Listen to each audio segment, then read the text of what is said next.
Camila, seja bem-vinda. Boa tarde. Boa tarde, Piotr. Soraya estava trazendo informações da indústria. A indústria, claro, precisa de juros mais baixos para poder fazer investimentos. Juros baixos dependem da queda da inflação, mas se você gasta muito no governo, você não consegue porque gera uma insegurança econômica no país, falta investidores, enfim, a tal da insolvência fiscal. E, obviamente, que quando você começa a piorar essa situação é quando o próprio presidente da República reclama da independência do Banco Central, ou seja, ele está reclamando da taxa de inflação, que não vai baixar, enquanto não baixar, não baixam os juros também. Ou seja, a gente vai sofrer com a indústria porque o governo não está pensando no longo prazo. Sem dúvidas, Piotr. A gente fala bastante da taxa Selic, que é a taxa presente de juros aqui no Brasil, de 13,75. Só que quando a gente fala nos investimentos de longo prazo, os investidores estão olhando para a curva de juros. E o que essa curva de juros nos diz no momento, a leitura, é que a taxa de juros no Brasil permanecerá elevada por um período prolongado, justamente pelo fato de que os economistas e os analistas estão ajustando para cima as projeções de inflação. As projeções para o IPCA ao final de 2023, que vem sendo revisada há 7 semanas consecutivas, e também a projeção para o IPCA de 2024, com base nas promessas do governo de gastar mais ao longo do ano de 2023. Um fura-teto de 170 bi, nós lembramos disso. Vamos mostrar a taxa de juros e também a inflação comparada do Brasil em relação ao mundo? Temos aí, Demetrio? Ó. Não, essa é do dólar, Demetrio. Me dá a taxa de juros, depois a gente fala do dólar. Está aqui. Olha, vamos lá. Nos Estados Unidos, a taxa de juros é de 4,75, a inflação está em 6,5. Essas primeiras duas barras aqui. Se a gente olhar, por exemplo, no Reino Unido, que sofreu um bocado, inflação de 10,50, 10,5, a taxa de juros está em 4. Nos na zona do euro, ou seja, na Europa continental, 9,20 de inflação, 3% de juros. No Brasil, os juros estão altos, sim, 13,75%, mas a inflação está em 5,8%.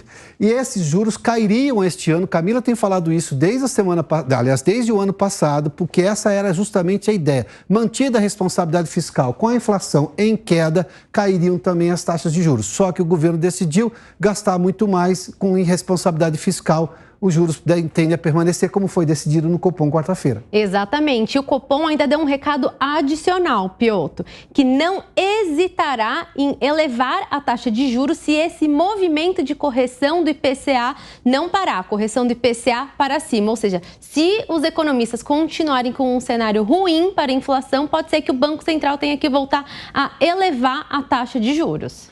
Agora vamos mostrar o dólar, porque o dólar, por exemplo, essa semana teve uma notícia boa, ele ficou abaixo dos R$5 desde o ano passado, se não me engano, acho que junho, alguma coisa do ano passado. Bom, eu não me lembro exatamente o mês, mas vamos lá. Tá aqui, olha, isso aqui é só deste ano o dólar, tá? Desde o dia 20 de janeiro, 5,20, 5,20, 5,13, 5,7 no dia 25 de janeiro, aí dia 26, 5,6, 5,10, 5,11 no dia 30, no dia 31, 5,7, ou seja, que foi essa semana, 5,5, 5,4. Ou seja, só que hoje está subindo, se não me engano. Temos já tela do mercado, Demetrio, por favor? Vamos dar uma olhadinha no mercado? Olha lá, uma alta de 5,13%. Foi em agosto que o dólar no ano passado tinha ficado abaixo de 5. O que aconteceu essa semana de novo, mas o governo ficou insistindo nessa história de que não, o Banco Central independente é uma bobagem, vão aumentar a inflação, não estão cumprindo a meta, aumenta a meta. Não faz nenhum sentido, né? O dólar está 5,13%. Uma alta de 2% e o Ibovespa está caindo 1%. É importante a gente explicar essa recuperação do real em relação ao dólar, que tem aí como base o cenário internacional. O fato de ter reaberto a economia chinesa, o aquecimento das commodities, isso acabou beneficiando as moedas emergentes e o real também acabou aproveitando a recuperação em relação ao dólar. Fora isso, também tem sinais nos Estados Unidos do fim do ciclo de elevação de juros por lá, o que enfraqueceu o dólar globalmente. Então, na quinta-feira, a gente chegou a ver o dólar cotado a R$ 4,94, Piotr, mas acabou fechando cotado a R$ 5,04 pelo fato de que na parte da tarde começou esse burburinho político em relação à independência do Banco Central. Então, aí está o preço desses ruídos que causam incerteza em relação à nossa economia. Inclusive, os analistas falam e reforçam a todo momento que se não fosse a incerteza em relação às contas públicas, provavelmente a gente poderia ver esse dólar operando próximo dos R$ 4,50. Ou seja, Quando o dólar baixa, você resolve boa parte da inflação brasileira, porque, obviamente, tem preço de combustível que entra na conta o valor do dólar, uma série de produtos que o governo compra, sobretudo insumos para o Ministério da Saúde, a boa parte deles é dolarizada, ou seja, também reduz os gastos do governo. A lógica de responsabilidade fiscal não tem sentido em nenhum lugar, ela não resolve a vida de ninguém, não dá para entender por que o governo, através do seu próprio presidente, insiste nessa tese.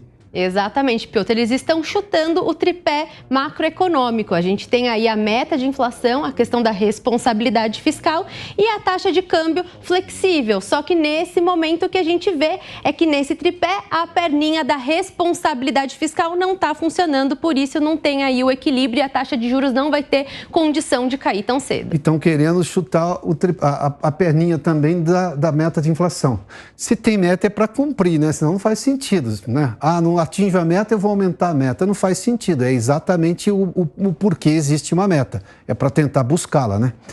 Camila, vamos só falar da produção industrial que a gente tinha informação, temos uns 30 segundos. A produção industrial caiu 0,7% no ano de 2022 e para 2023 a expectativa ela não é tão otimista, justamente pelo fato de que a gente tem esse desafio da taxa de juros elevada, Piotr. Então a gente sabe que não só o setor industrial, a gente vê um outro setor que é muito importante para a economia, como por exemplo o setor de serviços, que foi o grande responsável pelo resultado econômico no ano de 2022, também já mostrando prejuízos pela incerteza que se tem com o ambiente econômico ao longo desse ano.